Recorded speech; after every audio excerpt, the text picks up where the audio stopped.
What happens when a prince walks onto one of television's most fearless stages, expecting royal treatment, only to discover that sharp wit and brutal honesty don't bow to anyone? It only took one comment about freedom of speech for everything to explode. The studio audience settled into their seats, the familiar theme music faded, and the cameras went live. Bill Maher walked out to thunderous applause, that signature smirk already playing at the corners of his mouth. He knew this was going to be interesting. Prince Harry had agreed to appear on the show, supposedly to discuss his charity work and his new life in America. But anyone who knew Maher's style understood that softball questions weren't part of the game plan. "Welcome, welcome," Maher said, gesturing to his guest. "We have actual royalty on the show tonight. Please welcome Prince Harry." The audience clapped as Harry walked out, waving with that practiced smile, the one he'd perfected over decades of public appearances. He sat down across from Maher, adjusting his jacket, looking confident. Perhaps too confident. "Thanks for having me," Harry said. "Oh, the pleasure is ours," Maher replied, leaning back in his chair. "So, you've moved to America, you've stepped back from royal duties, you're living the California dream. How's that working out for you?" Harry nodded enthusiastically. "It's been wonderful, actually. The freedom here is incredible. Being able to speak my truth, share my story, live authentically. That's what America represents to me." "Your truth," Maher repeated, raising an eyebrow.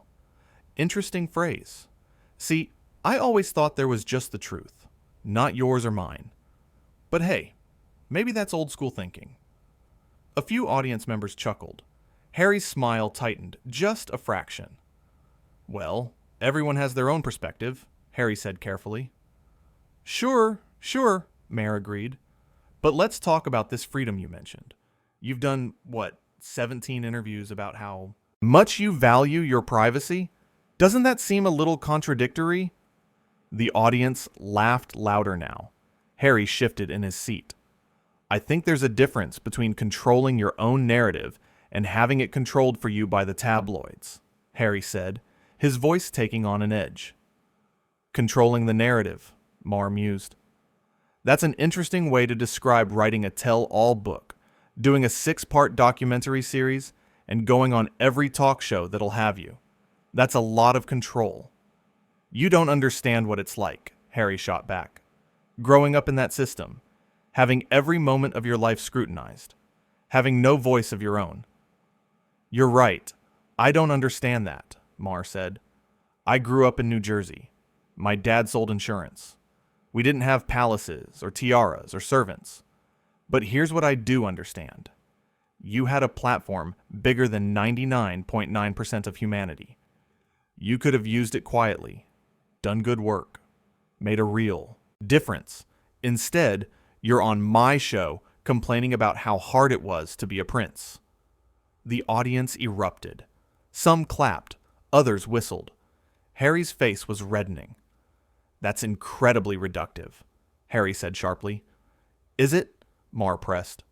"Because from where I'm sitting, you've spent the last few years doing exactly what you claim to hate. Seeking attention, courting the media, playing the victim. At some point, you gotta ask yourself, are you running from the spotlight or just trying to control it?" "This is exactly the problem," Harry said, his voice rising. "People like you mock anyone who talks about mental health, about trauma, about the real struggles people face." Whoa, whoa, Maher interrupted, holding up his hands. "Don't put words in my mouth. I've talked about mental health on this show plenty of times. I think therapy is great.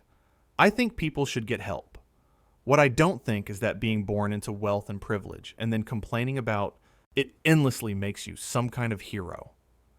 "I never said I was a hero," Harry protested. "No, but you sure act like one," Maher countered. "You act like you're the first person to ever have family problems or a complicated relationship with your parents. Newsflash, everybody has that. The difference is most people don't get multi-million-dollar book deals to whine about it." Harry stood up slightly in his chair, then sat back down, visibly struggling to maintain composure. You have no idea what I've been through, he said through gritted teeth. You're right, Maher said, his tone sharpening. I don't know what it's like to inherit millions, live in castles, have the world's best education handed to me, travel anywhere I want, meet anyone I want, and still find a way to be miserable about it. That must be really tough. This interview is ridiculous, Harry said. Now we're getting somewhere, Maher said, grinning. See, this is what happens when you actually get asked real questions instead of the soft-serve garbage you're used to. You don't like it. I don't like being disrespected, Harry snapped. Disrespected? Maher laughed. I'm treating you like I'd treat anyone else who came on this show. That's called equality. I thought you loved America because of the freedom and equality. Freedom doesn't mean being insulted, Harry said. Actually, it kind of does, Maher replied. That's the whole point of free speech. I get to say what I think, even if it hurts your feelings. Especially if it hurts your feelings. You don't get to police what people say just because you don't like it. There's a difference between free speech and being cruel, Harry argued. And there's a difference between being cruel and being honest, Maher shot back. You came to this country talking about how much you love the First Amendment, how much you value American directness. Well, congratulations. You're experiencing it. The audience was fully engaged now, leaning forward, sensing the tension building. I came here to talk about my charity work, Harry said, trying to redirect. Then talk about it, Maher said, spreading his hands. Nobody's stopping you, but you led with all this stuff about freedom and truth and your story. So I'm engaging with that. What's the charity? What are you actually doing? We're working on mental health initiatives, helping veterans, supporting communities that need it, Harry said quickly. That's great, Maher said. Seriously, that's good work. So why isn't that the headline? Why is it always about you and your feelings and your grievances? Why not let the work speak for itself? Because the media won't let it, Harry insisted. They only want to write about drama, about conflict. And yet, here you are, creating it, Maher pointed out. You're literally on television right now, arguing with me, making headlines. You could have said no to this interview. You could have stayed home. You chose to be here. I chose to be here to have a conversation, Harry said, not to be attacked. This isn't an attack, Maher said, his voice calm but firm. This is a conversation. You're just not used to anyone pushing back. Everyone treats you with kid gloves because of who you are, where you come from, but not here. Here, you're just another guest. And if you say something I think is nonsense, I'm going to call it nonsense. Harry's jaw clenched. You know what your problem is? You hide behind comedy. You say offensive things and then claim it's just jokes, just honesty. But really, you're just mean. Maybe, Maher shrugged. Or maybe you're just soft. Maybe you've been coddled your whole life, and the first time someone treats you like a regular person, you can't handle it. I've served my country, Harry said, his voice low and dangerous. I've been to war. Don't you dare call me soft. I'm not talking about physical courage, Maher clarified. I'm sure you're brave in that way. I'm talking about intellectual courage. Emotional courage. The courage to hear criticism and not fall apart. The courage to admit when you might be wrong. I'm not wrong about my own life, Harry said. Nobody said you were, Maher replied. But you're wrong about a lot of other things. You're wrong when you say you want privacy, but court publicity. You're wrong when you say you want to be normal, but constantly remind everyone you're a prince. You're wrong when you act like your problems are unique, when they're actually pretty common. My mother died because of the media, Harry said, his voice breaking slightly. You have no right to minimize that. The audience went quiet. Maher paused, and for a moment there was genuine sympathy in his eyes. You're right, Maher said softly. That was a tragedy, a real tragedy, and I'm sorry you went through that. Genuinely. But, and I say this with respect, you can't use that as a shield forever. You can't invoke your mother's death every time someone disagrees with you. That's not fair, and it's not honest. Harry stood up. I don't have to sit here and listen to this. Actually, you kinda do, Maher said, still seated, still calm. You agreed to come on the show. You're in the middle of an interview. Walking off because you don't like the questions is pretty childish, don't you think? Childish? Harry's voice was loud now, echoing through the studio. You've done nothing but insult me since I sat down. I've challenged you, Maher corrected. There's a difference, and the fact that you can't tell the difference is exactly my point. You think any criticism is an attack. Any disagreement is an insult. That's not how the world works. In my world, people have manners, Harry said. They have decency. In your world, people tell you what you want to hear, Maher countered. They bow and scrape and yes, sir, no, sir, whatever you say, sir. That's not respect. That's fear, or obligation, or tradition. But it's not real. And this is real? Harry gestured around the studio.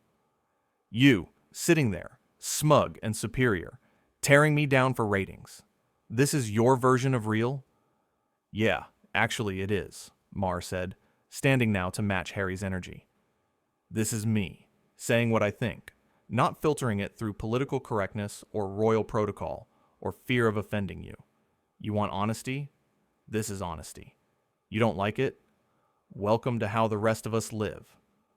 The rest of you don't have photographers chasing your children, Harry shot back. No, we have real problems, Maher said. We have bills we can't pay, medical debt, kids in underfunded schools, jobs that don't pay enough. We don't have time to worry about photographers because we're too busy trying to survive. And you know what? We don't get to write books about it or go on speaking tours charging 6 figures to talk about our pain. So, because I have money, my pain doesn't matter? Harry demanded. I didn't say that, Maher replied. I said it's different. Context matters. Perspective matters. And from where most people are sitting, your life looks pretty damn good. That doesn't mean you don't hurt, but it does mean maybe you should think twice before positioning yourself as some kind of victim. I never said I was a victim, Harry insisted again. Your whole brand is victimhood, Maher said bluntly. Poor me, the media was mean. Poor me, my family didn't understand. Poor me, I had to grow up in a palace. Give me a break. Harry's hands were shaking. You're twisting everything I say. I'm taking what you say at face value, Maher said. If you don't like how it sounds, maybe examine what you're actually saying. I'm saying that mental health matters, Harry said loudly. I'm saying that trauma is real. I'm saying that just because someone has privilege doesn't mean they don't struggle. And I'm saying all of that can be true, and you can still be annoying about it, Maher replied. Both things can exist at the same time. You can have legitimate pain and also be completely tone deaf about how you express it. This is pointless, Harry said, stepping back from his chair. Running away? Maher asked. That's your solution? I'm not running, Harry said. I'm choosing not to engage with someone who clearly has no interest in a real conversation. I'm having a very real conversation, Maher said. You're just not liking what you're hearing. There's a difference. The difference is respect, Harry said. Something you clearly know nothing about. I respect people who earn it, Maher said. I respect people who do good work and don't constantly seek validation for it. I respect people who face criticism without crying about it. You want my respect? Stop acting entitled. Entitled? Harry's voice reached a new pitch. You're calling me entitled? You, who built a career on being provocative and controversial, who makes millions saying whatever you want with no consequences? You're calling me entitled? Yeah, I am, Maher said, unflinching. Because I worked for everything I have. I started with nothing. I earned my platform. You were born into yours, and you're mad it came with expectations. That's the definition of entitled. I've worked my entire life, Harry protested. Doing what? Maher challenged. Ribbon cuttings, photo ops, charity galas where you show up, smile, and leave. That's not work. That's obligation. There's a difference. How dare you, Harry said, his face now fully flushed. How dare you diminish everything I've done? Everything I've tried to do. I'm not diminishing anything, Maher said. I'm putting it in perspective. Something you seem incapable of doing yourself. Harry grabbed his microphone and pulled it off, the wire tangling briefly before coming free. I'm done, he said flatly. Of course you are, Maher said, shaking his head. Can't handle the heat. Leave the kitchen. Very brave. Very mature. You know what? Harry turned back, pointing at Maher. You're everything that's wrong with this country. You think being rude is the same as being honest. You think tearing people down is the same as telling the truth. You're a bully with a platform, nothing more. And you're a privileged child who never grew up, Maher shot back. At least I know what I am. The audience was silent now, shocked, watching this unfold in real time. This show, this whole thing, it's toxic, Harry said, his voice shaking with anger. You don't want conversation. You want conflict. You don't want guests. You want targets. I want honesty, Maher said simply, and you can't give it because you don't even know what it looks like anymore. You've been living in your own head, your own narrative, for so long that reality feels like an attack. Reality? Harry laughed bitterly. Your reality is a television studio with a live audience and cameras. My reality is actual danger, actual threats, actual consequences for everything I say and do. Then maybe stop saying and doing so much, Maher suggested.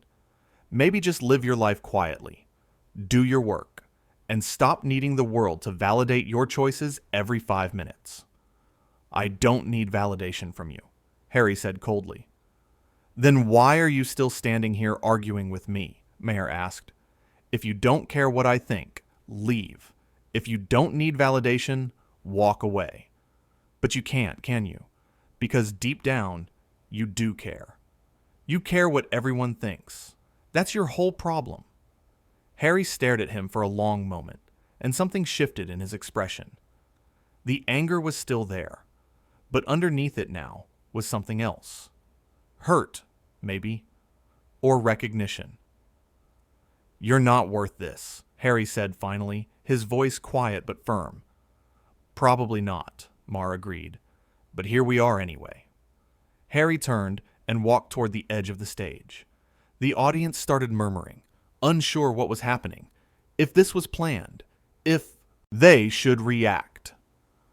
Ladies and gentlemen, Prince Harry, everyone, Maher announced to the audience, his tone dripping with sarcasm. Came on the show, couldn't handle a few tough questions, and walked off. Very royal, very dignified. Harry stopped at the edge of the stage, his back to Maher. For a second, it looked like he might turn around, might come back, but then he kept walking, disappearing into the wings as the studio lights followed him. Maher turned back to the camera, that familiar smirk returning. Well, that went well, he said to the audience, and scattered, uncertain laughter rippled through the room.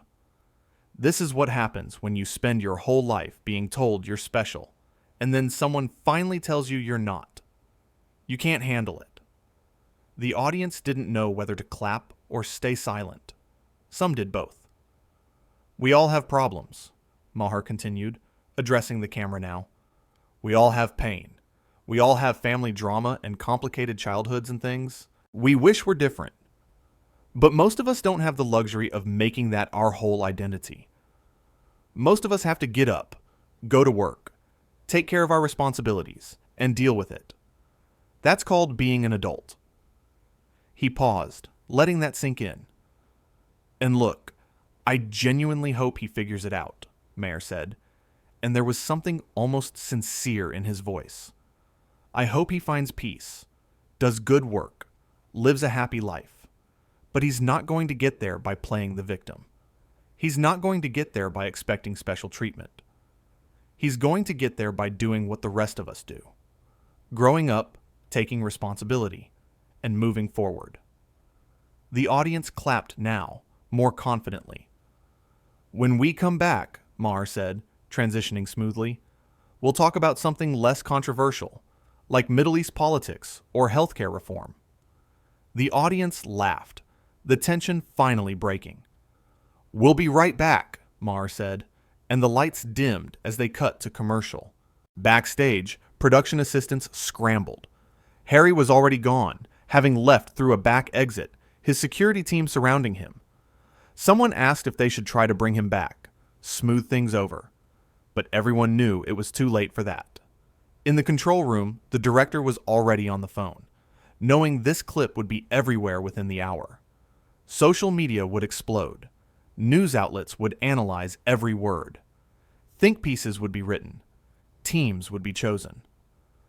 Back on stage, during the commercial break, Maher sat in his chair, sipping water. A producer approached, asking if he was okay, if that went too far. "He came on my show," Maher said simply. He knew what kind of show this is. If he wanted softballs, he should have gone somewhere else. The producer nodded and walked away.